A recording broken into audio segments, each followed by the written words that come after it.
past of this town, Reverend Nathaniel W. Martin.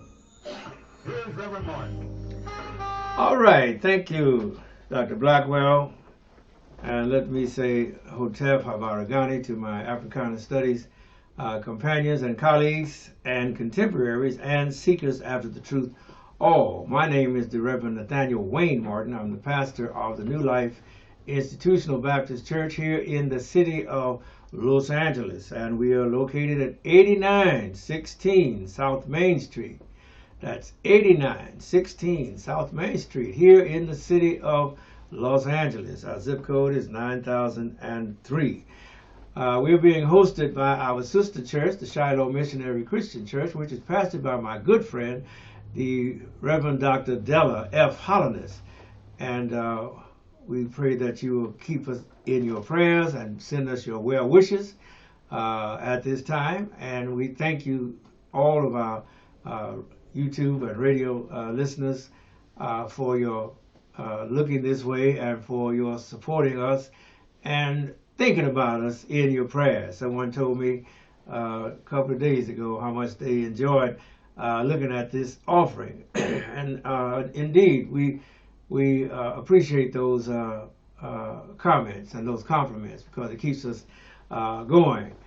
And we trust that we will be able to dig deeper into the Word of God and look at the things that are coming on our earth and into our world, because it looks like we are finally beginning to realize that we are all united.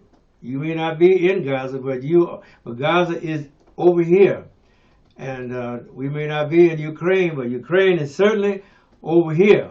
And we may not be in the Sudan or in Yemen or any of those other war-torn countries that are not getting the media coverage that is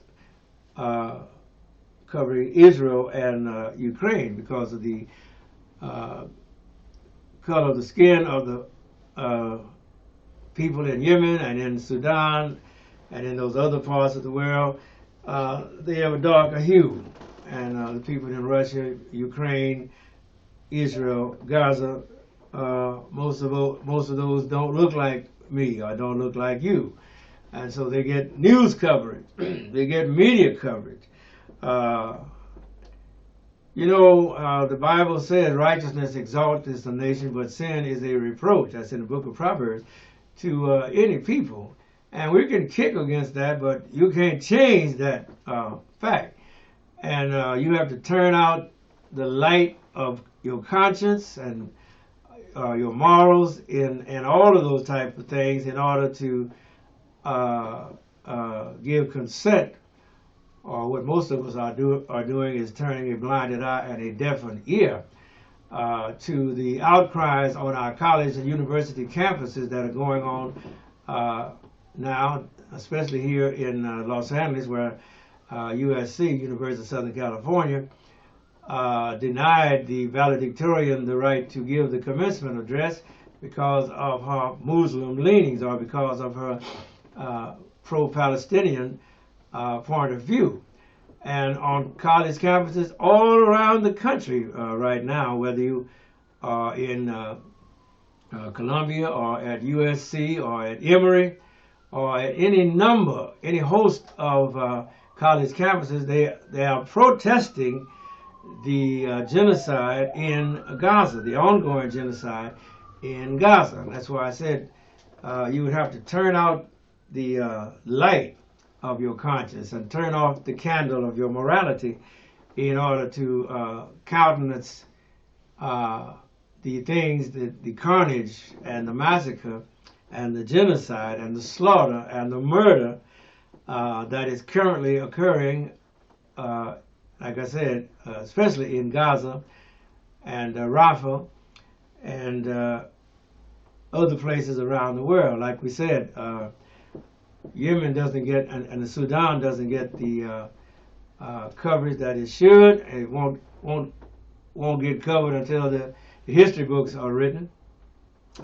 But that is to our shame that we turn a blinded eye especially in the light of the fact that the people that are committing genocide are the people who said never again. We will never let this happen again. And yet under Bill Clinton you had the Rwandan genocide, and under he and his wife you have the Haiti genocide going on just 90 miles from our coast, as it were. And so this is the time when any person of goodwill who means right should be protesting, should be out in the street, should be writing their congressperson, should be writing their representatives, and using their platforms, even as I use this platform, to say, hey, this is wrong, and we must speak out against this. And you can't, like I said, let the devil sear your conscience with a hot iron. No, you can't do that. You got to speak up, recognize, speak up, speak out, and do what you can do and say what you can say in your field of endeavor, in your field of your environment. All right. Jesus said in the Bible, and I know this is the social justice broadcast, but I still believe the Bible. But Jesus said, "My doctrine is not mine, but it is but His that sent me." And He said, "If any man will do His will, he shall know of the doctrine, whether it be of God or whether I speak of myself." And truly, I'm not speaking of myself. I may have started out that way, but it ain't that way now, because we need God on our side to do anything. And in order for the conscience of the nation to be stirred, we must shout it out from our pulpits. We must shout it out from our newspapers, from our podcasts, just like they shouted out abolition during slavery times, but the other crowd was shouting out pro-slavery from their pulpits, leading Frederick Douglass to say that this slavery couldn't last a day if it wasn't being supported or promoted from the pulpits of the North and from the pulpits of the South. That was in his letter, "What to the Negro," that was his speech rather, "What to the Negro is the what to the slave is the 4th of July oration," which was delivered on July 5th in Faneuil Hall in Rochester, New York there.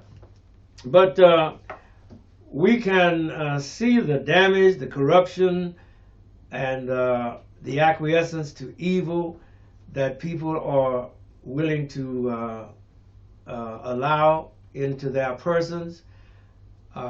Like I said, turn out the light of their conscience and blow out the candle of their morality, and claim that we didn't see it and we didn't hear it and we know nothing about it. But yet the cries of the despairing and the dying are coming through our news broadcast, our television broadcast, our radio broadcast, and don't go on YouTube and TikTok and all of these other media platforms. And the story is being blared out or trumpeted out 24/7. And we must stop believing the propaganda of the arms manufacturers and the defense contractors, because they have a vested interest in the perpetuation of war. You know that this country is perpetually at war. We're always at war somewhere. And I believe it's the country of Niger that has asked the United States to remove their military bases. They have a big drone base in Niger, but they're being asked to vacate. The people of Niger are asking the people of the United States, the powers that be, the military, to leave their country, because those nations are waking up to the fact that the United States is an empire, and believes in empiricism, spelled with an E-M, and it is a colonial power, even as it smiles and speaks about democracy, but it doesn't. It, being the United States of America, does not want democracy overseas. They had a chance to have democracy in Iraq, but we chose to have to pull the to slaughter the. We have regime change. What I'm getting at in Iraq, and we had regime change in Haiti, and we had regime change in Chile, and we had regime change in Mexico, and we had regime change in Nicaragua, and we had regime change in Libya, and everywhere that we look like the United States says we have interest, we want to put in our own people, and that is not democracy. You certainly don't have democracy in Israel, because if you're not a Jew, and I mean an Orthodox Jew, and I mean Jew by religion, then you're not welcome there. You can come and be a tourist, sure, and spend your money like that and come on back. Let the AIPAC or the Jewish lobby take you over there on a prepaid trip and indoctrinate you, and when you come back, then you've been brainwashed, and you may not never wake up to the truth. But as Jesus said, if any man will do his will, he shall know of the doctrine, whether it be of God or whether I speak of myself. And I can't get away from Ephesians. For we wrestle not against flesh and blood, but against principalities, against powers, against the rulers of the darkness of this world, against spiritual wickedness in high places. So that's where we are right now in the history of the world, in our history. And which brings me to the Supreme Court of the United States of America. This week they heard the case of Donald Trump, in which his lawyer, last name is Sawyer, S-A-U-E-R, who used to clerk for late Justice Scalia, and is one of those people that is ultra conservative. But now he's arguing before the Supreme Court that the President of the United States, Donald Trump, should have absolute immunity from any crimes or acts that he commits while he is president. And I believe it was Justice Kagan who asked him, if the president tells the army, I want you to commit a coup, is that official or is that a private? And to Mr. Sawyer's credit, he upheld that the parameters and the conditions of that would determine whether it was an official act or a private act. And so it appears that the Supreme Court is going to send it back to the lower courts, which would delay all of the trials, rather than the one that is going on right now, the Stormy Daniels trial. I think that's in New York too. But all of those other trials would be put on hold until after the election, after November, which is what Trump was attempting to do. Which means if he can get back in office, then he can just scuttle all of those trials and cases and investigations, and by the time he gets out again, we won't have a democracy. We'll be at war with each other. I believe it was Abraham Lincoln that said secession is anarchy. Anarchy, in other words, every man for himself. And it appears that Trump is willing to go into anarchy in order for him to remain president, remain the king of the hill, the ruler of the world.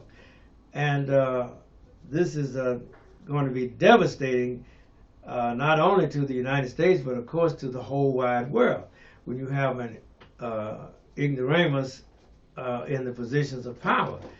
I was looking this morning at YouTube, and Bernice King, an old Bernice King lecture, where she had Miss Jane Elliott on this morning. Of course, you know about Jane Elliott. She's the one that did the experiment with the blue-eyed kids and the brown-eyed kids to show how racism works, or how prejudice works.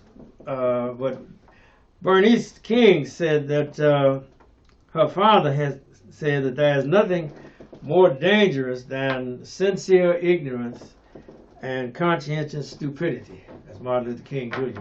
I remember that quote because I used to quote it way back in the day, but I had forgotten it until I heard her remind me of it this morning. And Miss Jane Elliott says that prejudice is an emotional commitment to ignorance. And so you put those two together. There's nothing more dangerous than sincere ignorance and conscientious stupidity. And that's really where we are in this nation with Donald Trump and with his devotees, his supporters, his followers, the billionaires who are supporting his campaign, and the little poor folks who in their ignorance are supporting his campaign. They're the ones that would be down there with Marjorie Taylor Greene. Ignorant, stupid, dumb, just following an ideology, and too dumb to look up and see the light, see the sunlight, or let the sunlight come in. It reminds me of the statement that Jesus said, men love darkness rather than light because their deeds are evil. And I think that's where we are as a nation at this time. This is what we are going to have to push back against, this encroaching darkness, because it's going to blind your eyes, because if everybody's blind, nobody can see the light. And or else if you turn out the light, then naturally nobody can see in the dark. So none of those conditions are tenable. And so we as a people must rise up and speak out as never before. We must give the power structure no rest, whether it's Joe Biden in office or anybody else. Look at the reactionary governors across the 50 states and that are trying to get past these laws that a woman can no longer have control over her body. So even if the health of the mother is at risk, these stupid politicians are passing laws that says the mother can't even have an abortion to save her own life, and that has got to be one of the most diabolical and demented ways of doing health care. I don't know when health care became the purview of the politician. Well, I do, because even during slavery and after the doctors were controlling the women's reproduction and trying their best to get healthy babies for slavery among the blacks. And so this thing is carried on, and even down to the present day. Not talking about the atrocities that Dr. J. Marion Sims performed on the enslaved women in his development of the gynecology studies, the horrendous experiments that he performed on the bodies of enslaved women. No anesthetic, no anesthesia, because he said that black women don't feel pain like white women. And so these types of thoughts are coming to my mind at this time as I'm looking at where we are and where we are headed. And I trust that somebody will put brakes on this bus and stop it before it goes over the cliff. Pull the cord and let the man know it's time to get off. You done passed my stop. All right.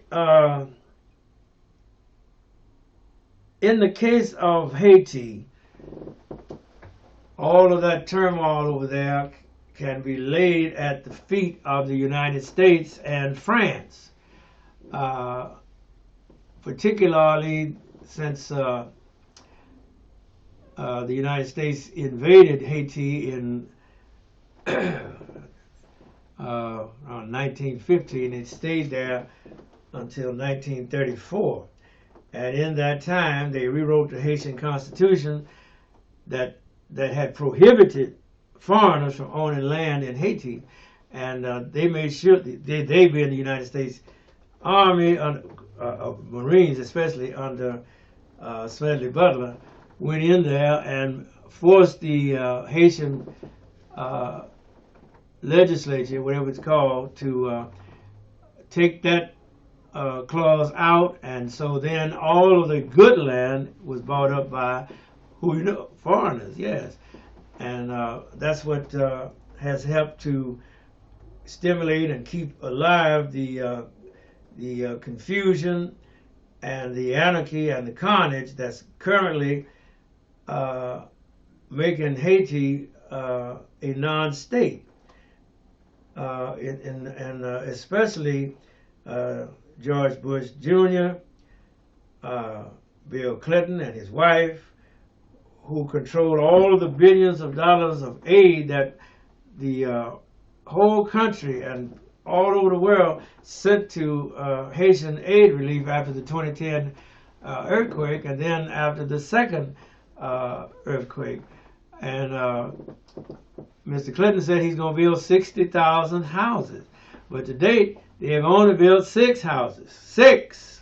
Not 60,000, only 6. And it don't cost that much to build a house in Haiti as it would cost to build that same house in Texas or in New York.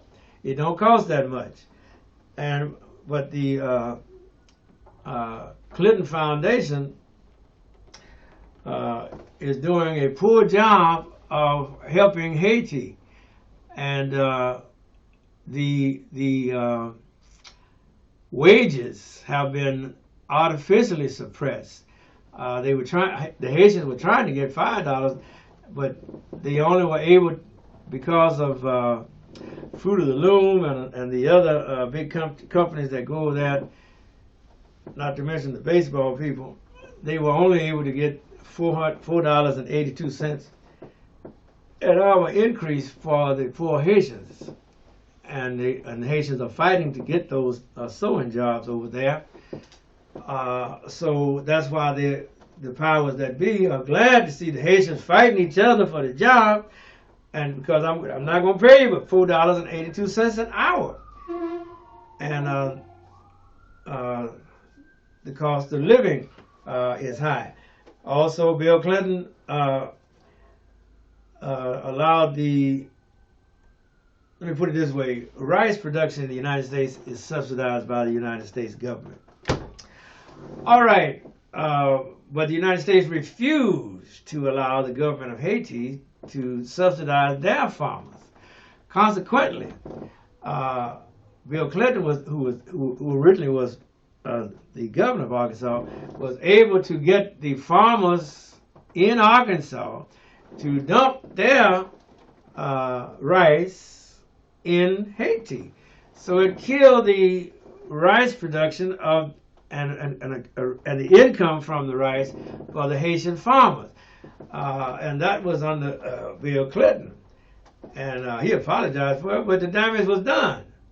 The damage is done now. You know, the Haitian farmer couldn't survive on what he was making off of the crops because of the rice crop, because of the deluge from the United States of America, American rice.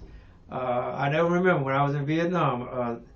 I saw a bag of rice all the way from Rice, Texas, over there in 5 minutes. All right, over there in Vietnam, and you know Vietnam, that's what they grow. They grow rice. But if the United States was dumping their rice, then that sunk the economy of the Vietnamese farmer. And that's what they did in Haiti. And that is why there's no sense in Biden or anybody else scratching their head about why is Haiti a failed economy. But because we caused it to fail. We wouldn't let them have their democratically elected president, Aristide. We put him out in '94, and then we put him back in 2004, and then took him out again, and refused to let him come back. And when he got back, then the powers that be from Washington D.C. that were controlling the government in Haiti refused to let Lavalas be a part of the campaign or the election.